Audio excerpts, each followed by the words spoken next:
আমাদের যে নির্বাচন এবং গণভোট অনুষ্ঠান হয়েছে, এর পরবর্তীতে এই বিষয়গুলো নিয়ে ওনারা আলোচনা করেছেন, পর্যালোচনা করেছেন। এ পর্যায়ে এখন আপনাদের সামনে নেতৃবৃন্দ কথা রাখবেন। আজকে এই প্রেস ব্রিফিং উপস্থিত আছেন বাংলাদেশ জামাত ইসলামের আমিরে জামাত জনাব ডাক্তার শফিকুর রহমান, বাংলাদেশ খেলাফত মজলিসের আমির আল্লামা মামুনুল হক, এনসিপির আহ্বায়ক নাহিদ ইসলাম এবং অন্যান্য সব দলেরই শীর্ষ নেতৃবৃন্দ এখানে আছেন। বাংলাদেশ জামাত ইসলামের সেক্রেটারি জেনারেল নায়েবে আমিরবৃন্দ সহ আমাদের সব কেন্দ্রীয় নেতৃবৃন্দ এখানে উপস্থিত আছেন, আপনারা সবাইকে দেখতে পাচ্ছেন। এই পর্যায়ে বাংলাদেশ জামাত ইসলামের আমির ডক্টর শফিকুর রহমান 11 দলের পক্ষ থেকে তিনি আপনাদের সামনে বক্তব্য রাখছেন। জনাব ডক্টর শফিকুর রহমান।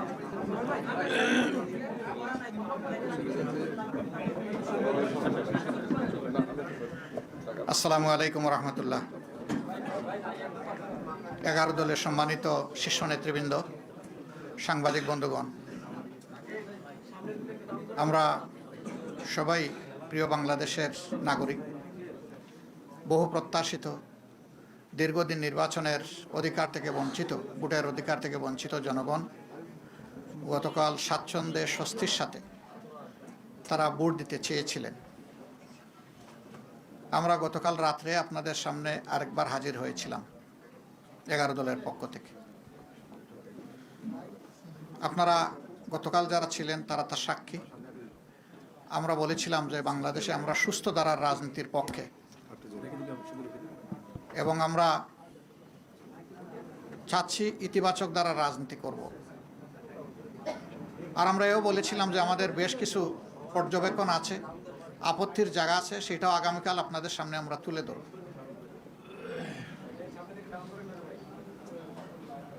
নির্বাচন মানে হার জিতের ব্যাপার থাকবে, স্বাভাবিক। সেই হার জিতটা যদি স্বাভাবিকভাবে হয় তাহলে কারো সেখানে বড় কোনো আপত্তি থাকে না, সবাই সাধারণত মেনে নেয়। কিন্তু যদি সেখানে বড় ধরনের কোনো বৈষম্য অথবা ইরেগুলারিটিস হয়ে থাকে, অনিয়ম হয়ে থাকে, তাহলে স্বাভাবিকভাবেই এটা প্রশ্ন তৈরি করে। আমরা আমাদের পক্ষ থেকে গতকাল এই ইতিবাচক দৃষ্টিভঙ্গি জানানোর পরেও আপনারা লক্ষ্য করেছেন নিশ্চয়ই, আজকে বাংলাদেশের বিভিন্ন জায়গায় 11 দলীয় নির্বাচনী অক্ষের কর্মী, সমর্থক, এজেন্ট, ভোটার বিভিন্ন জায়গায় বাড়িতে বাড়িতে হামলা হচ্ছে, ব্যক্তির উপর হামলা হচ্ছে, আগুন ধরিয়ে দেওয়া হচ্ছে বাড়িতে। এটা তো ফেসিবাদী তৎপরতা। যে ফেসিবাদের ধ্বংসস্তূপের উপর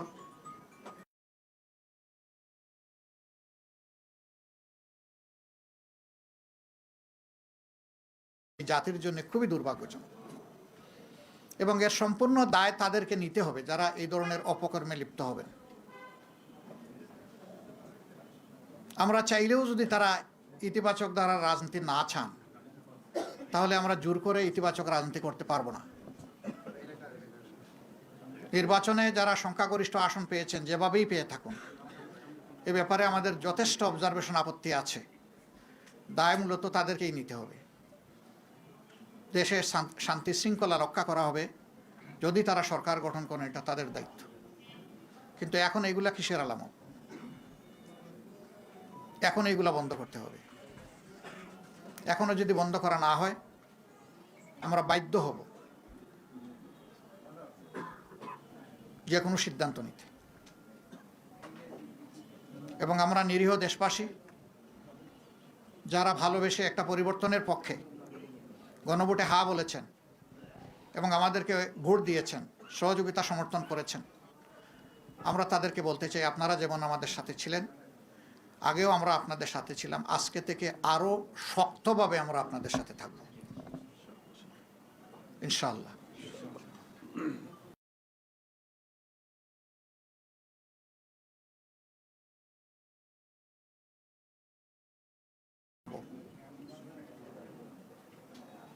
বেশ কিছু জায়গায় আপনারা লক্ষ্য করেছেন, কালকে নির্বাচনী সম্প্রচার যখন হয়, ফলাফল হঠাৎ করে বন্ধ।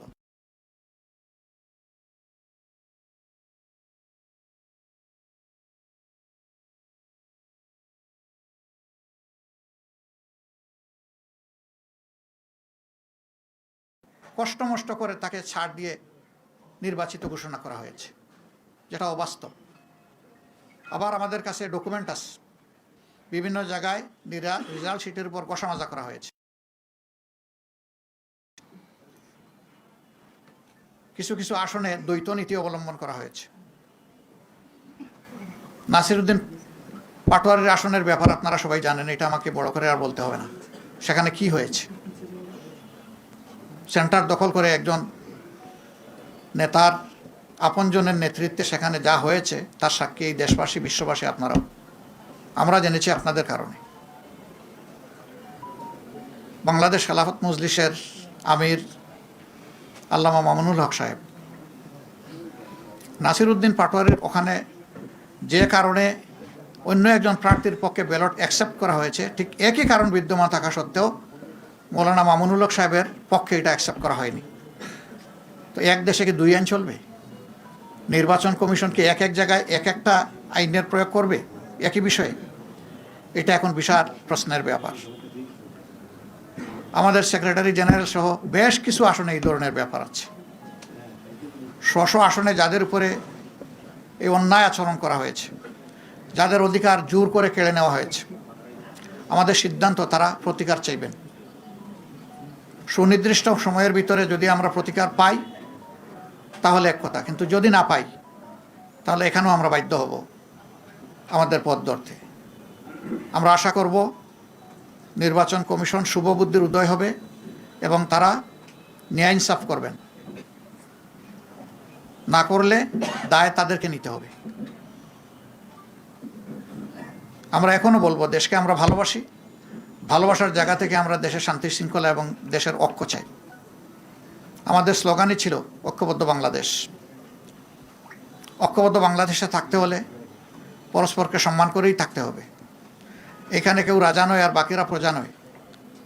এখানে কেউ মালিক নয়, বাকিরা তাদের অধীনস্থ নয়। এখানে সকলেই বাংলাদেশের একই সংবিধানের অধীনে সমান অধিকার তারা ভোগ করবেন। অতীতে ফেসিবাদের বিরুদ্ধে আমাদের লড়াই হয়েছে। আমরা আশা করেছিলাম যে এই কালো অধ্যায়ের অবসান হোক, কিন্তু যদি আবার এটা ফিরে আসে আমরা লড়ে যাব, আমরা থামবো না ইনশাআল্লাহ। এখানে কোনো ছাড় দেব না। দেশের জনগণের, ফেসিবাদ আমাদের বিরুদ্ধে না, ফেসিবাদ দেশবাসীর বিরুদ্ধে। ফেসিবাদের ডেমোক্রেসি, একটা গণতন্ত্রের বিকাশ ঘটে না। সারা বিশ্ব থেকে এখানে পর্যবেক্ষকরা এসেছিলেন, তারা সময় দিয়েছেন, ঘুরেছেন, দেখেছেন।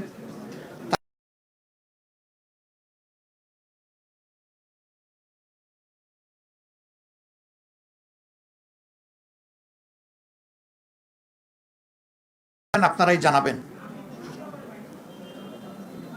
সম্মানিত বন্ধুগণ, আমরা চাই দেশে পুরানো ধারার সেই কালো অধ্যায়ের রাজনীতি আর না হোক, নতুন ধারা সুস্থ রাজনীতি চালু হোক এবং এখানে সবাইকে দায়িত্বশীল আচরণ করতে হবে। দায়িত্ব জ্ঞানহীন কোনো আচরণ জাতি দেখতেও চায় না, সহ্যও করবে না। আমাদের তরুণ সমাজ যারা বুকের রক্ত দিয়ে, জীবন দিয়ে আমাদের উপরে এই আমানত রেখেছে, আমরা কথা দিচ্ছি আমরা নির্বাচনের আগে যা বলেছি তা বাস্তবায়ন না হওয়া পর্যন্ত আমাদের লড়াই অব্যাহত থাকবে। আমাদের নারী সমাজের অধিকার এবং তাদের নিরাপত্তা নির্বাচনের আগে বিঘ্নিত হয়েছে। আমরা তাদের অধিকার নিরাপত্তার পক্ষে লড়ে যাব, আমরা ছাড় দেব না। আমরা বাংলাদেশের প্রত্যেকটি নাগরিকের পক্ষে আছি। আমরা কোনো দলের পক্ষে নয়, গোষ্ঠীর পক্ষে নয়। আমাদের অবস্থান আপামর জনগণের পক্ষে। এই জায়গা থেকে চুল পরিমাণ সরার আমাদের কোনো সুযোগ নেই। দেশবাসী আমাদের ইন্টেনশন দেখেছেন। আমরা গতকালকেই বলেছিলাম, আমাদের ভদ্রতাকে, ইতিবাচক দৃষ্টিভঙ্গিকে কেউ যদি দুর্বলতা মনে করেন তারা নিজের উপরে জুলুম করবেন। এটা আমাদের দুর্বলতা নয়, এটা ছিল আমাদের উদারতা। উদারতাকে দুর্বলতা মনে করলে বিপত্তি তাদের জন্যই ঘটবে যারা মনে করবে। আমরা বিনয়ের সাথে বলবো, এই সমস্ত অপকর্ম এখন বন্ধ করুন, এখন, রাইট না। আমরা আপনাদের সদিচ্ছা দেখতে চাই। নিশ্চয়ই আপনাদের নেতৃত্ব আছে, কমান্ড আছে, আমরা তার বাস্তবায়ন দেখতে চাই। আমরা এই সমস্ত ঘটনা যেগুলা ঘটেছে গতকাল থেকে আজ পর্যন্ত সবগুলার আমরা তীব্র নিন্দা জানাই এবং আমরা এটার প্রতিকার চাই। আমরা প্রতিশোধের রাজনীতিতে বিশ্বাসী নই, কিন্তু প্রতিকার পাওয়ার এবং নেওয়ার আমাদের অধিকার আছে। আমরা আশা করব জাতির সেন্টিমেন্টের প্রতি সম্মান রেখে নির্বাচনে অনিয়ম, দুর্নীতি, মাসুল পাওয়ার, কালো টাকা যাই হয়েছে এইটার প্রতিকার আমরা কিভাবে চাইব, নিয়মতান্ত্রিকভাবে আমাদেরকে চলতে দেন।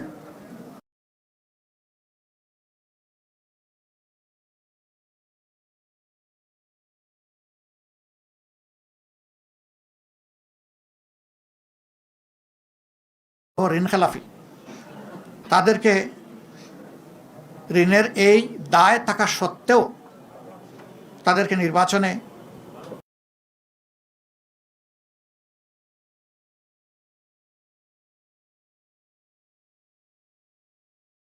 এর বিরুদ্ধে আমাদের প্রতিবাদ অব্যাহত থাকবে।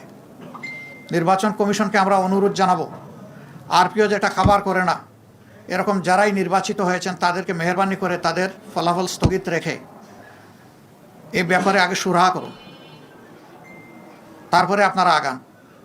দ্রুত সুরাহা করলে দ্রুত গাইতে পারবেন, কোনো সমস্যা নাই, আমরা সহযোগিতা করব, কিন্তু এর সুরাহা হওয়া উচিত। যারা এই ঋণ খেলাপি হয়েছেন, এটা এক ধরনের অপরাধ, তাদেরকে আরপিওর আন্ডারে সুযোগ দেওয়া হয়েছে, সেইটা তারা গ্রহণ করেন নাই।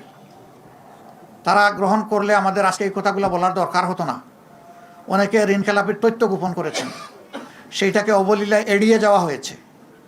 দৃষ্টি আকর্ষণ করা সত্ত্বেও ক্ষেত্রবিশেষে সেইগুলো আমলে নেওয়া হয়নি। স্পষ্টভাবে এটা আরপিওর ভায়োলেশন, আমরা সেই ভায়োলেশন দেখতে চাই না। সাংবাদিকরা আমরা মনে করি সত্যের পক্ষে অবস্থান নেবেন, সংবাদ জগৎ ন্যায়ের পক্ষে নেবেন। আপনাদের অবস্থান হবে ফেসিবাদ বিরোধী, আপনাদের অবস্থান হবে জনগণের স্বার্থ এবং কল্যাণের পক্ষে। এটা এখন বলছি না।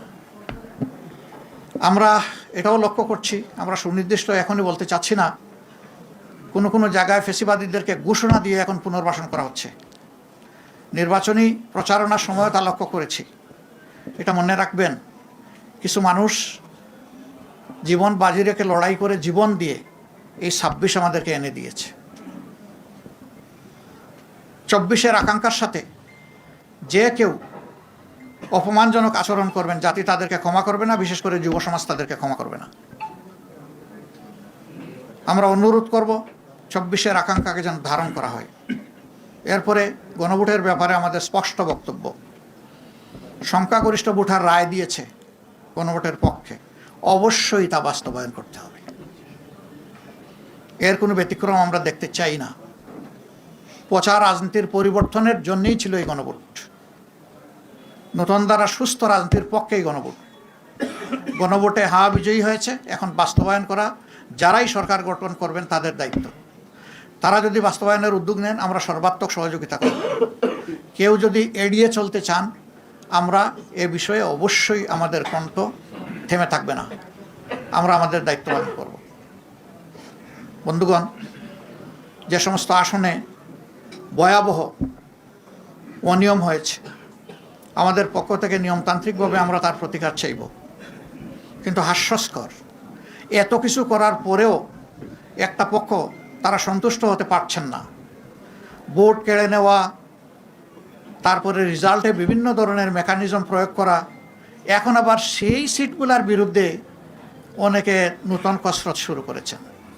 কি চাচ্ছেন আপনারা? জাতির সামনে পরিষ্কার করে বলে দেন। এই প্রক্রিয়া যদি বন্ধ না হয়, তাহলে আমাদের কি করার থাকবে? যারা এই ধরনের কাজ করবেন, দায় তাদেরকে নিতে হবে।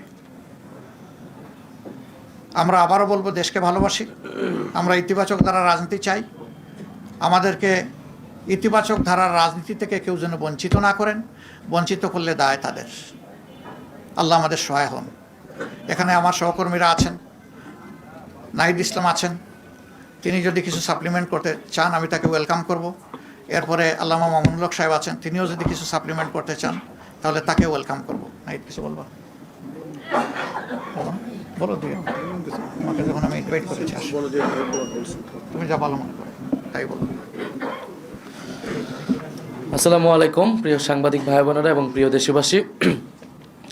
11 দলের পক্ষ থেকে আমরা এই নির্বাচন নিয়ে আমাদের অবস্থান অলরেডি ব্যক্ত করেছেন 11 দলের অন্যতম দল, প্রধান দল জামাত ইসলামী সংগ্রামী আমির ডক্টর শফিকুর রহমান। আমাদের অবস্থান খুবই সুস্পষ্ট। এই নির্বাচনে সুস্পষ্টভাবে ফলাফলে কারচুপি হয়েছে। ভোট সুষ্ঠু একটা পর্যায় পর্যন্ত সুষ্ঠুভাবে হয়েছিল, আমরা সেটাকে স্বাগত জানিয়েছিলাম। কিন্তু ফলাফল যখন ঘোষণা করার সময় হয়েছে, ওই সময়টাতে স্পেসিফিক অনেকগুলো আসনকে টার্গেট করে আপনারা দেখেছেন বাংলাদেশ খেলাফত মজলিসের আমির আল্লামা মামুনুল হক ঢাকা 13 সেই আসন, ঢাকা 8 আসন, বাংলাদেশ জামাত ইসলামের সেক্রেটারি জেনারেল আসন, এরকম স্পেসিফিক কয়েকটা আসনকে টার্গেট করে সেটার ফলাফল পরিবর্তন করে দেওয়া হয়েছে। কেন্দ্রগুলোকে দখল করে সেই কেন্দ্রে জোর করে প্রশাসনকে ব্যবহার করে সেই ফলাফল পরিবর্তন করা হয়েছে। এখন যেই প্ল্যানের কথা আমরা শুনেছি, আমরা সেই প্ল্যানের একটা বাস্তবায়ন বা সেই প্ল্যানের একটা স্বরূপ কিন্তু এই নির্বাচনে আমরা দেখতে পাচ্ছি। এবং এই ধরনের ফলাফল কারচুপি করে যারা পুরনো আমলে আওয়ামী লীগ যেইভাবে নির্বাচন করেছে সেই ধরনের প্রচেষ্টা আমরা যাদের ভিতর দেখতে পাচ্ছি, তারা কিভাবে রাষ্ট্র পরিচালনা করবে, কীরকম দেশ পরিচালনা করবে, সেটা নিয়ে জনগণের মধ্যে প্রশ্ন এসেছে। এবং নির্বাচনের পরদিনই যারা তাদের প্রতিদ্বন্দ্বীদের উপরে হামলা, সারা দেশে নির্বিচারে বাড়িঘরে হামলা, আগুন লাগানো, হুমকি এবং এলাকা ছাড়া করতেছে, তাদের কাছে এই দেশের জনগণ, এই দেশের মানুষ কিভাবে নিরাপদ থাকবে সেটা নিয়ে প্রশ্ন এসেছে। এবং সেটার জন্য আমরা 11 দল কিন্তু ঐক্যবদ্ধ হয়েছি। এবং ডক্টর শফিকুর রহমান বলেছেন স্পষ্টভাবে যে এটার জন্য রাজপথে নামার প্রয়োজন হলে আমরা সেটার প্রস্তুতি নিচ্ছি। কারণ এই দেশের মানুষকে, যারা 11 দলের পক্ষে নির্বাচনে কাজ করেছে, নেতাকর্মী সমর্থক, তাদেরকে হেফাজত করা, তাদেরকে রক্ষা করার দায়িত্ব আমাদের। আরেকটি কথা আমি বলতে চাই, আমরা জনগণকে অভিবাদন জানাই যে জনগণ এত প্রতিকূলতার মধ্যেও 11 দলের পক্ষে ভোট দিয়েছেন, 11 দলের পক্ষে বিজয়ী হয়েছেন। অনেকেই অনেক কারচুপি করে তাদের বিজয় আটকানো যায়নি। আপনারা দেখবেন যে গণভোটে কত পার্সেন্ট ভোট পড়েছে, 60% ভোট পড়েছে, 60+ ভোট পড়েছে। এই নির্বাচনে কিন্তু কিছু সুস্পষ্ট দুইটা পক্ষ ছিল, একটা সংস্কারের পক্ষ, পরিবর্তনের পক্ষ, যারা সংস্কার চায়, গণতন্ত্র চায়, চাঁদাবাজি বন্ধ করতে চায়, দুর্নীতি লুটপাটের বন্ধ করতে চায়, বিচার এবং সংস্কার চায়, আধিপত্য তো বিরোধিতা চায়। আরেকটি পক্ষ যারা পুরনো বন্দোবস্ত, পুরনো রাজনীতিকে প্রতিনিধিত্ব করেছে, যারা 72-এর সংবিধানকে চেয়েছে, যারা পুরনো যত ধরনের রাজনীতি আছে, যারা ঋণ খেলাপিদেরকে প্রশ্রয় দিয়েছে, যারা লুটপাট দুর্নীতি সেই একই রাজনীতি করতে চায়। ফলে জনগণ ব্যাপকভাবে যেই 60%-এর বেশি, 60+ সংস্কারের পক্ষে তারা ভোট দিয়েছে, সেই একই জনগণ কিন্তু 11 দলের পক্ষেও ভোট দিয়েছে। কিন্তু শেষ মুহূর্তে এই 10%-এর মতো ভোট কিন্তু কারচুপি করা হয়েছে, ফলাফলে কারচুপি করা হয়েছে। নাহলে এই পুরো ভোটটাই 11 দলের পক্ষেই আসতো। শেষ মুহূর্তে 11 দলের অনেক গুরুত্বপূর্ণ নেতাকে এবং প্রার্থীকে হারিয়ে দিয়ে ক্ষমতা নিয়ে নেওয়ার চেষ্টা করেছে। এবং আমরা নির্বাচন কমিশনে সেটা সুস্পষ্টভাবে এই অভিযোগ জানানো হবে, প্রার্থীরা জানাবেন যাদের, এবং নির্বাচন কমিশন সেখানে কি ভূমিকা পালন করতেছে, তাদের অবস্থান কি, এর উপর নির্ভর করবে আমাদের নির্বাচন নিয়ে চূড়ান্ত অবস্থান। ধন্যবাদ সবাইকে।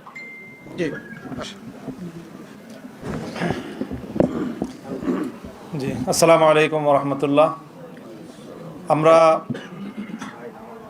এই যে নির্বাচন গতকাল হয়ে গেল, এখানে ব্যাপক মানুষের উৎসাহ এবং উদ্দীপনা সহ উপস্থিতিতে আমরা স্বাগত জানিয়েছি এবং বাংলাদেশ স্থিতিশীল হবে সেই প্রত্যাশা আমরা ব্যক্ত করছি। স্বাভাবিকভাবে স্থিতিশীলতার জন্য যারা এই মুহূর্তে বিজয়ী ঘোষণা করা হয়েছে, যাদেরকে বাংলাদেশের স্থিতিশীলতা রক্ষা করা তাদের প্রধান দায়িত্ব, তারাই যদি দেশকে অস্থিতিশীলতার দিকে ঠেলে দেয়, তাহলে দেশের জন্য সেটা হবে সবচেয়ে হতাশাজনক বিষয় এবং উদ্ভূত পরিস্থিতির জন্য সম্পূর্ণ দায় তাদেরকেই নিতে হবে। আমরা অত্যন্ত দ্ব্যর্থহীন ভাষায় বলতে চাই, জুলাই বিপ্লবের চেতনাকে যদি ধ্বংস করার চেষ্টা করা হয়, তাহলে সেখানে আমরা আনকম্প্রোমাইজ থাকব। আমরা কোনো নমনীয়তা এবং কোনো ধরনের কম্প্রোমাইজ জুলাই বিপ্লবের চেতনার ক্ষেত্রে আমরা করতে পারবো না। কাজেই সকল মহলকে আমরা সেই বিষয়ে আমরা স্পষ্ট বার্তা দিতে চাচ্ছি। তারপরে ইলেকশনটার যে বিষয়ে আমরা আমাদের গতকাল থেকে আজকে বলে আসছি আমরা, যে আমরা তো আমাদের ইতিবাচকভাবেই আমরা ব্যক্ত করতে চাচ্ছি প্রতিক্রিয়া, কিন্তু পরিষ্কার যে ইলেকশনটা তো একটা সময় পর্যন্ত অথবা ভোট গ্রহণ হওয়া পর্যন্ত মোটামুটি দৃশ্যমান রাখা হয়েছে, কোনো গণ্ডগোল যেন না হয়।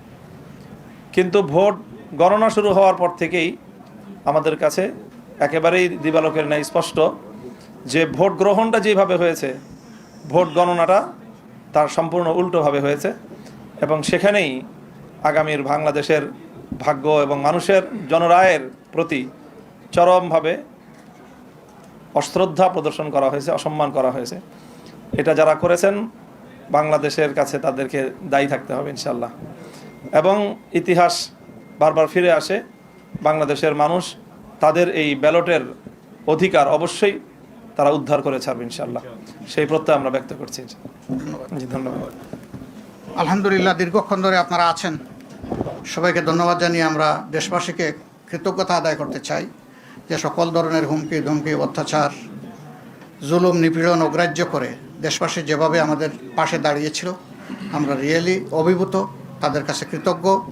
এবং দেশবাসী আপনারা যেহেতু আমাদের পাশে দাঁড়িয়েছেন দেশের স্বার্থে, জনগণের স্বার্থে, আমরা আবার অঙ্গীকার ব্যক্ত করছি আমরা খুবই দৃঢ়ভাবে আপনাদের সাথে থাকব এবং আপনাদের কোনো অধিকারের সাথে আমরা কম্প্রোমাইজ করব না।